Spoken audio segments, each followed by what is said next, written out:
لباس پہنوں، میں قیمتی نہیں پہنتا ہوں، قیمتی لباس نہیں پہنتا، اچھا پہن۔ وہ کدھر گئی موطا؟ باب ما جاء فی لبس الثیاب للجمال بہا، کپڑے اس لیے پہننا کہ اچھے نظر آئیں، آپ خوبصورت نظر آئیں۔ سبحان اللہ۔ ہمارے یہاں پتہ مولوی کے بارے میں کیا تاثر ہے کہ اس کے میلے کپڑے ہوں اور وہ پرانی سائیکل پر چڑھا ہوا، اس کا مڈگارڈ بھی کوئی نہ ہو اور اس کی بریکیں بھی کوئی نہ ہو اور وہ پاؤں سے بریک لگاتا ہو، یہ تو ہے مولوی۔ اور جس کے کپڑے اچھے ہوں، گھر اچھا ہو، سواری اچھی ہو، وہ مولوی ہے ہی۔ مجھے ایک نوجوان نے پکڑ لیا، تم کیسے مولوی، اتنی بڑی بڑی گاڑیوں پہ چڑھتے ہو اور اتنے تمہارے پاس جائیداد ہے، اور مولوی تو سائیکل پہ ہوتے ہیں۔ یہ انگریز نے تاثر بٹھایا ہمارے نسل میں مولوی کے بارے میں۔ تو میں مہنگے کپڑے نہیں پہنتا ہوں، میں صاف ستھرے کپڑے پہنتا ہوں اور صاف رہنے۔ اب میں جب مدرسے آتا ہوں آپ کو دیکھ کے میری طبیعت خوش ہو جاتی ہے کہ سارے ماشاءاللہ اجلے اجلے نظر آتے ہیں، اور کوئی ماشاءاللہ نسواری کوئی نہیں ہے، سارے صاف ستھرے خوشبودار، تو اچھے لگتے ہیں۔ اور خاص طور پر جب آپ گھر جاؤ جن کی شادیاں ہیں، بہت اپنا خیال کرو۔ حضرت عبداللہ بن عباس نے فرمایا انا اتزین لزوجتی کما احب ان تتزین لی۔ حضرت عبداللہ بن عباس نے فرمایا جیسے میں چاہتا ہوں میری بیوی میرے لیے میک اپ کرے، میں بھی اپنی بیوی کے لیے میک اپ کرتا ہوں۔ اور اللہ کے نبی نے اللہ کے نبی نے واضح فرمایا تزینوا لنسائکم، اپنی بیویوں کے لیے زیب و زینت اختیار کرو، یہ عین دین ہے، اگر اللہ نے دیا ہے تو۔ یہ ایک حدیث ہے کہ ایک صحابی کو بھیجا، وہ گئے ہوئے تھے اونٹ چرانے، ثم ادبر یذهب فی الظہر وعلیہ بردان لہ قد خلقا۔ وہ جب صحابی واپس، پیچھے لمبی حدیث ہے، صحابی واپس آئے تو دو پرانی چادریں ان کے اوپر تھی۔ فنظر رسول اللہ صلی اللہ علیہ وسلم الیہ فقال اما لہ ثوبان غیر ہذین، تو آپ نے کہا اس کے پاس اور کپڑے کوئی نہیں ہیں اس نے سے پرانے پہنے ہوئے ہیں؟ قلت بلا یا رسول اللہ لہ ثوبان فی العیبۃ کسوتہ ایجاہما، میں نے کہا یا رسول اللہ اس کے عیبہ، وہ بیگ کو کہتے ہیں، بیگ عیبہ، یہ چھوٹا بیگ حقیبہ، اس کے بیگ میں ہیں کپڑے دو، میں نے اس کو دیے ہیں۔ تو قال فادعوہ فمرہ فلیلبسہما، اپنے فرما سے بلاؤ اور اس سے کہو کہ وہ کپڑے پہنے۔ قال فدعوتہ فلبسہما ثم ولى يذهب فقال رسول اللہ صلی اللہ علیہ وسلم الیس ھذا خیر لہ ما لہ ضرب اللہ عنقہ، آپ نے کہا اس کی گردن ماری جائے، کیا ابھی اس میں یہ خوبصورت نظر نہیں آ رہا؟ فسمعہ الرجل فقال یا رسول اللہ فی سبیل اللہ، آپ نے تو مذاقاً کہا تھا، تو انہوں نے کہا یا رسول اللہ پھر اس کو آپ دعائی دے دیں کہ میری اگر گردن ماری جائے تو اللہ کے راستے میں ماری جائے۔ تو فقال رسول صلی اللہ علیہ وسلم فی سبیل اللہ فقتل الرجل فی سبیل اللہ۔ تو صاف ستھرا رہنا، اچھا رہنا، لوگ آپ کو پسند کریں، آپ کا پہلا تاثر لباس کا ہوتا ہے۔ خاص طور پر جو شادی شدہ لوگ ہیں، اپنے آپ کو آراستہ رکھو، کسی جگہ جانا ہو۔ میرے نبی نے کپڑے الگ رکھے ہوئے تھے وفود سے ملنے کے لیے، تھے کہ نہیں تھے؟ تو یہ تصوف کی لائن سے آئی ہے راہبانیت، کہ وہ حضرت کے تو پیوند لگے ہوتے ہیں اور حضرت تو مٹی کے پیالے میں ہی کھانا کھاتے ہیں۔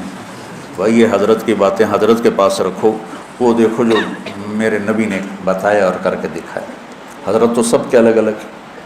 میں تمہیں سیرت سے جوڑنا چاہتا ہوں، اکابر کی عظمت کے بغیر دین مکمل نہیں، یاد رکھو۔ اللہ معاف کرے کہ میں کسی بھی اکابر امت کی توہین کروں، لیکن اکابر امت کتنے ہی بڑے کیوں نہ ہوں، نمونہ صرف نبی کی ذات، آئیڈیل صرف نبی کی ذات۔ لقد کان لکم، پھر آگے فی، سبحان اللہ، ایک لقد پھر لکم اور فی رسول اللہ ہے،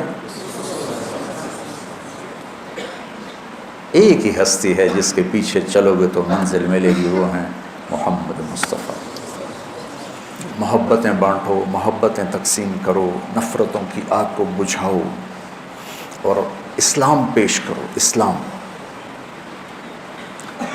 پیش کرنے کی مثال کیا ہے؟ میں کہتا ہوں بھائی جو 5 وقت نماز پڑھے گا اللہ اس سے جنت میں جگہ عطا فرمائے گا۔ یہ تو ہو گیا اسلام۔ اور مذہب کیا ہے؟ یہاں ہاتھ نہیں باندھنے ہیں، یہاں باندھنے ہیں، نہیں یہاں نہیں باندھنے ہیں، یہاں باندھنے ہیں، یہ ہو گیا مذہب۔ تو مذہب کی تبلیغ نہیں کرنی، اسلام کی تبلیغ کرنی۔ اپنی ذات کے لحاظ سے میں بار بار دہراتا ہوں کہ میری بات کو کوئی غلط نہ لے جائے، اپنی ذات کے لحاظ سے ہم امام ابو حنیفہ کے فتویٰ کو مانتے ہیں، اور امام ابو حنیفہ کے مذہب کی وہ تعبیر جو اکابر دیوبند نے کی ہے اس کو ہم راجح مانتے ہیں، راجح یعنی زیادہ صحیح مانتے ہیں۔ باقی سب کی عزت کرتے ہیں، سب کا احترام کرتے ہیں، سب کو سلام کرتے ہیں۔ ہمارے اکابر کا حال یہ تھا کہ مولانا اشرف علی تھانوی رحمۃ اللہ علیہ کی مجلس میں کسی نے کہہ دیا احمد رضا خان بریلوی، تو حضرت تھانوی اس پر شدید ناراض ہوئے۔ حضرت تھانوی کے ہاں تو فوری پکڑ ہوتی تھی نا، اتنے بڑے عالم کو اس طرح بے ادبی سے پکارتے۔ ہم تو اپنے اکابر کے ہی سیرت اور اخلاق نہیں جانتے کہ انہوں نے کس طرح سلوک کیے ہیں۔ آج جو ہو رہا ہے وہی ڈھول گلے میں ڈال کے بجائی جا رہے۔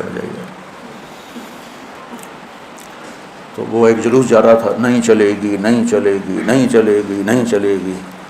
وہ ایک نے کسی سے پوچھ لیا بھائی کس کی نہیں چلے گی؟ کہ مجھے کچھ پتہ نہیں، بس نہیں چلے گی، نہیں چلے گی۔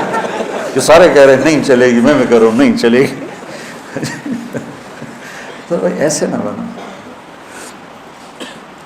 آپ نے حضرت ابو ذر غفاری سے فرمایا ابو ذر الا انبئک بعملین خفیف مؤونتہما عظیم اجرہما والذی نفسی بیدہ لم یأت الثقلان بمثلہما۔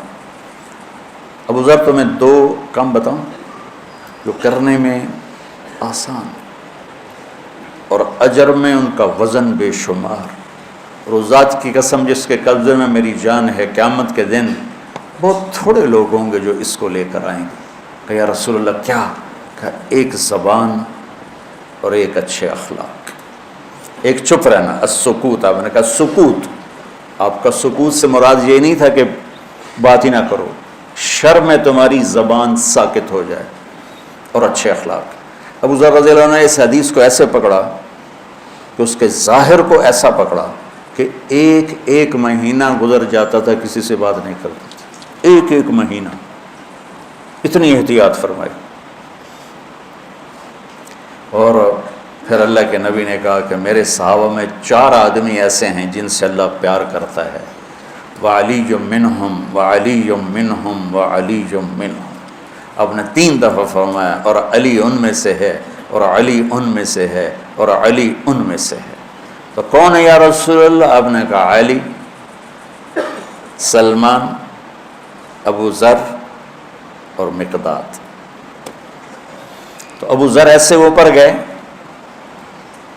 کہ اللہ تو سارے ہی صحابہ سے محبت کرتا ہے، وَكُلًّا وَعَدَ اللَّهُ الْحُسْنَى، سب کے لیے جنت کا وعدہ ہے، لیکن یہ 4 کا خاص طور پہ نام لے کر فرمایا، پر حضرت علی کا نام 3 دفعہ دہرایا اہمیت بیان کرنے کے لیے۔ بچوں میری یہ زندگی بھر کی نصیحت ہے، صرف اس درس کی نہیں، کہ اپنی زبانوں پہ قابو رکھنا۔ جہاں رشتے قریب کے ہوتے ہیں نا وہاں زبان پہ قابو پانا مشکل ہوتا ہے۔ کوئی پرایا گالی بھی نکال دے تو آدمی پرواہ نہیں کرتا ہے، اور اپنا اوئے بھی کر دے تو دل پھٹ جاتا ہے۔